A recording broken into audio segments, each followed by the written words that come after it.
Emergenza di Ferragosto. Gli sbarchi continuano sulle coste italiane, servono nuovi posti per l'accoglienza anche in Veneto. A lanciare l'ennesimo appello alla Prefettura di Venezia, che affida un comunicato i nuovi numeri. Il Ministero dell'Interno destinerà alla Regione nelle prossime ore 722 migranti. Servono strutture alloggiative e servono al più presto. Posti che saranno reperiti tra quelli messi recentemente a gara, 700 quelli che nella sola provincia di Venezia dovrebbero essere disponibili per settembre. Numeri che probabilmente non saranno sufficienti. In allerta i comuni. Dopo le diverse mobilitazioni di comuni veneziani, da Eraclea a Cona, un nuovo no arriva da Chioggia, dove si teme l'apertura dell'ex base militare di Cabianca, frazione di 500 anime appena.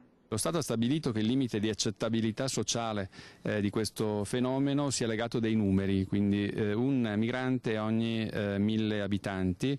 Noi oggi ne ospitiamo 96 invece che 50 e il fatto che ci sia lo Stato che superi quel limite e violi quindi le sue regole è assolutamente grave. Una richiesta che rinfocora la polemica con il governatore del Veneto, Luca Zaia, a ribadire la non disponibilità della regione. Sono il significato dell'incapacità nella gestione del governo. Voglio ricordare che abbiamo avuto 170.000 arrivi nel 2014, quest'anno chiuderemo con più di 200.000 arrivi.